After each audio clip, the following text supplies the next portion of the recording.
Hello everyone, this is Niranjan. Welcome to my channel. My channel name is the Power BI Guy. So today we will talk about Microsoft Power BI. So Power BI is an analytical tool. So it is basically a product of Microsoft. Okay. So nowadays the popularity is becoming very high due to its immense use in analytics because it has so many analytical components which help any analyst to do the visualization, create different reports, creating dashboards, sharing with the client and different stakeholders. And also for Power BI, you can see like for every month we get updates, different updates. Like the team is continuing to work on this tool and continues to get so many updates, so many changes, integration of AI. There is a support of Copilot, you know. Uh, so it is a tool we can say like someone if someone is new to analytics, I will suggest go ahead with Power BI because it is like similar to Excel. One who is very good in Excel, Power Query, you know, and who wants to quickly get started with some tool, then he or she can go for Power BI. So talking about Power BI, what is the definition here? We have it is a software service, a collection of software service apps, connectors that works together to turn the unrelated source into a coherent, visual, impressive, and interactive insights. Your data might be in an Excel spreadsheet. It supports many sources. It's around 100 plus sources. It mostly supports all the SQL, non-SQL databases, cloud, flat files, and whatnot. All right. Talking about the tool, so the question is it free? Is it a free tool? The answer is no. But having said that, Microsoft also provides a free licensing. Okay, so that is for if it is a new to the new user, you want to learn this tool beforehand, so you can directly create a account in the Microsoft itself. So basically, if you need to have a organization account. If you are a student, you can give your university email ID, or if you into working in any organization, you can use that email ID in your organization email ID. Basically, Gmail, Yahoo Mail, those things it will not need take. So you can just create a account in the Microsoft.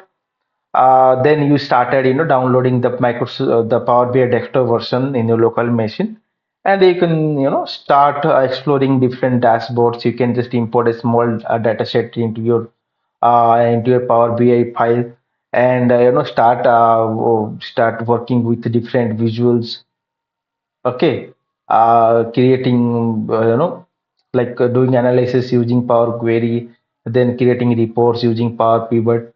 So those things you can start with.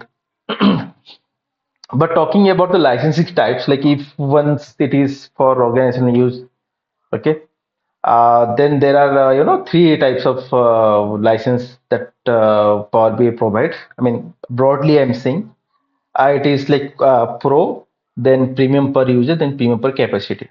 Okay. So, first of all, I want to clarify whatever the topics I am taking care. So I will explain those things which will be asked in an interview. Okay.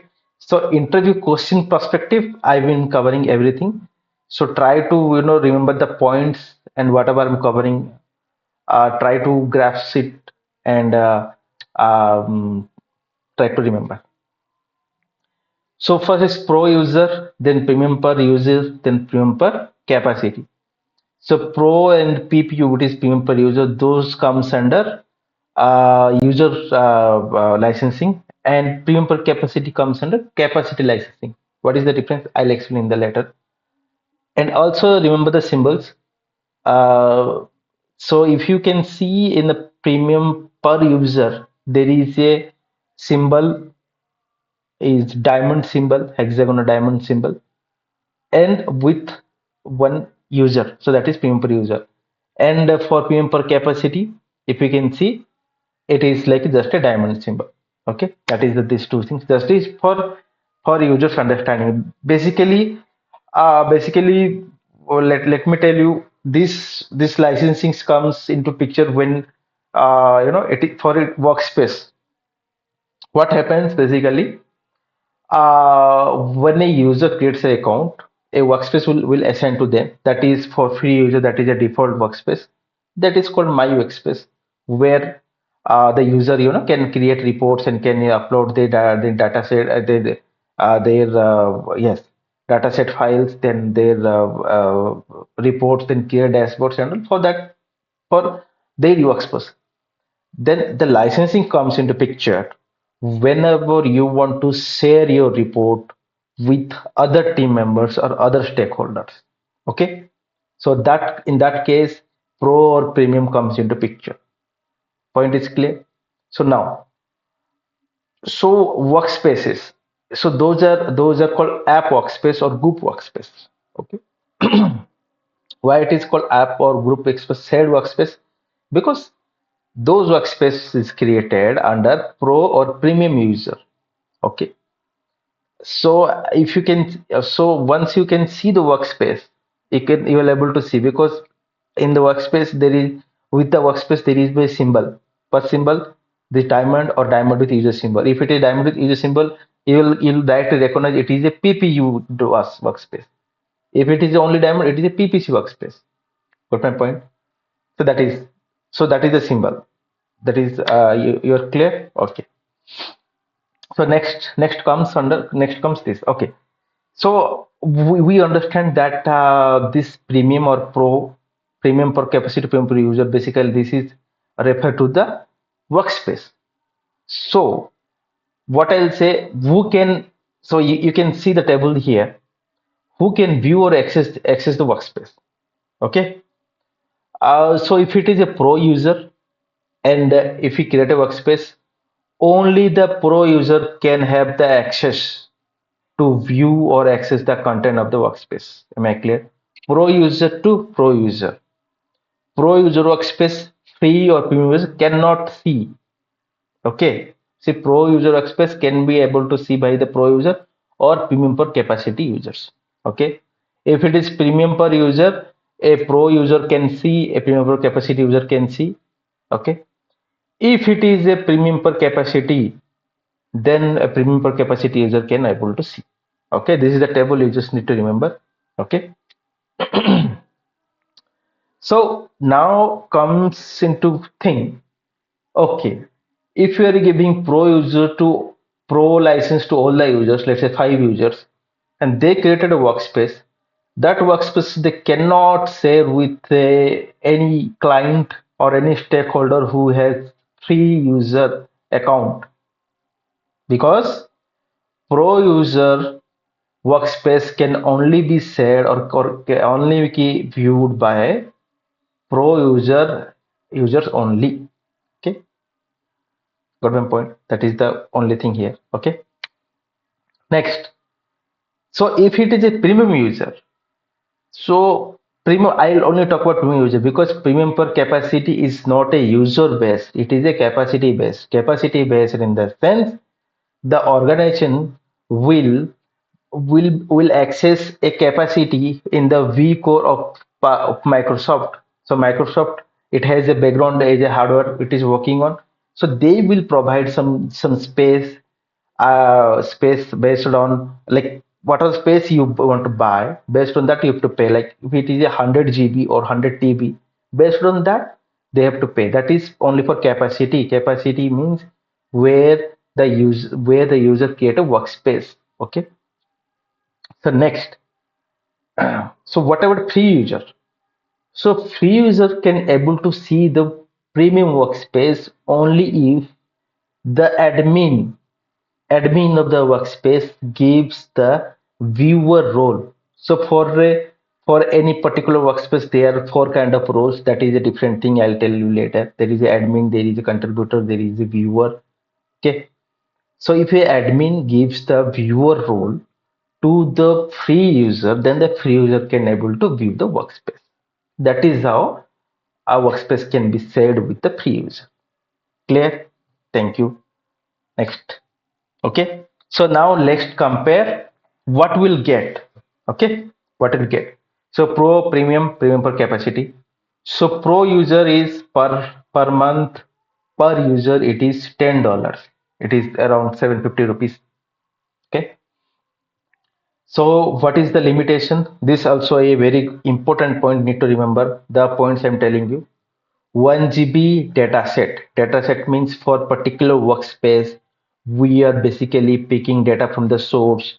So those whatever we're picking, whatever we are pulling, so those data size should be 1 GB. 1 GB is the limit. Okay. Likewise, there are the max storage is 10 GB per user. So per user in the workspace, how many uh, how many reports they can work on? We can say 10 reports. Why? Because 10 reports in the sense I'm telling 10 workspaces we can create for per user. Why? 1 GB dataset limit per workspace. So 10 GB means 10 workspace. Am I clear? Fine. So that is pro. And one important thing is schedule refreshes. So once report is done, once we have published to Power-based service, then we have to schedule refresh means the data need to be refreshed, data need to be updated in a frequently. So for that we can do schedule refresh. How many schedule refresh we can do? 8 refreshes per day. Okay. That is the thing. 1 GB dataset limit, 10 GB workspace total storage limit, 8 schedule refreshes. That is Pro. Then comes PPU, premium per user. So premium per user pricing. It is pricing. It's not mentioned here, but let me tell you, pricing is $20. Okay, and for capacity it is based on the capacity whatever you'll pick. There are like different SKUs. You can see that SKUs $5, that is different. So different SKUs, based on the SKUs they will charge. So about premium per user, 10 GB limit, 100 GB storage, and 48 scheduled refreshes. Means for every half an hour we can do a one refresh. Okay, same goes for premium per capacity. Okay. The capacity is not for user. You remember, capacity is for workspace. Is for the is for the storage where the user can put his reports and dashboards. Got my point.